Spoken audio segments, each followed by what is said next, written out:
આમોદમાં મતદાર યાદી મુદ્દે મહાસંગ્રામ 1300 નામો કમી કરવાના પ્રયાસ સામે કોંગ્રેસ લાલઘુમ છે। ભરૂચ જિલ્લાના આમોદ શહેરમાં મતદાર યાદી સુધારણા કાર્યક્રમમાં અચાનક 1300 થી વધુ મતદારોના નામ કમી કરવાની હિલચાલ શરૂ થતા જ રાજકીય માહોલ ઉગ્ર બન્યો છે। ભાજપ દ્વારા મોટા પાયે ફોર્મ નંબર 7 ભરી કરી આપવામાં આવેલી વાંધા અરજીઓના વિરોધમાં આજે જિલ્લા અને તાલુકા કોંગ્રેસના નેતાઓ સહિત મોટી સંખ્યામાં સ્થાનિક રહીશોએ મામલતદાર કચેરીએ મોરચો માંડ્યો હતો। કોંગ્રેસે નાયબ મામલતદારને આવેદનપત્ર આક્ષેપો કર્યા હતા કે રાજકીય ઇશારે ખાસ કરીને લઘુમતી સમાજના મતદારોને નિશાન બનાવી તેમના બંધારણીય મતાધિકાર છીનવવાનો લોકશાહી વિરોધી પ્રયાસ થઈ રહ્યો છે।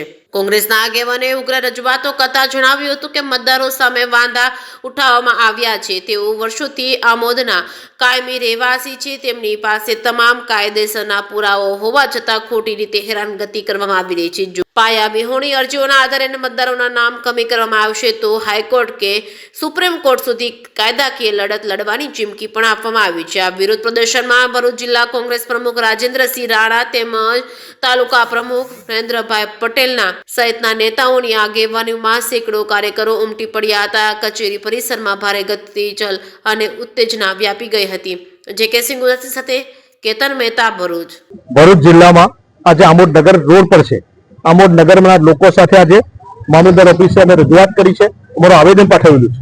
આમોદ નગરમાં આજે વાત કરું, ભરૂચ જિલ્લાની સમગ્ર 5 વિધાનસભા વાત કરું તો કાલે વાંધો ઉઠાવવાનો છેલ્લી તારીખ હતી 18 તારીખ। તો નંબર 7 નું ફોર્મ ભરીને ભારતીય જનતા પાર્ટી બોખલાઈ ગઈ છે। ભારતીય જનતા પાર્ટીના ચૂંટાયેલા પ્રતિનિધિઓ, ધારાસભ્યો બિલકુલ બોખલાઈ ગયેલા। ત્યારે એવો ખોટી રીતે કાલે હજારોની સંખ્યામાં ભરૂચ જિલ્લામાં દરેક વિધાનસભામાં આંકડો આવશે, હમણાં દરેક વિધાનસભામાં એ લોકોએ વાંધો લીધેલો છે। ત્યારે જે લોકો પ્રૂફ વગર આજે આમોદ નગરમાં અમે તપાસ કરી અહીંયા આવેદન પાઠવેલું છે, ત્યારે પ્રૂફ વગર, કોઈ પણ જાતના પ્રૂફ વગર જેનું મેપિંગ થઈ ગયું છે, કમ્પ્લીટ થઈ ગયું છે, તો એક જ કોમના ચોક્કસ ટાર્ગેટ કરી આમોદ નગરમાં 1300 થી વધુ એક જ જ્ઞાતિના લોકોને સામે વાંધો ઉઠાવવામાં આવ્યો છે। તેની સખત શબ્દોમાં વિરોધ કરીએ છીએ। વાંધો હોય ખોટો હોય તો તમે મત કરી નાખો, ના નથી, પણ ચોરી કરીને તમારે જીતવું છે, અમે ચલાવી નથી લેવાના।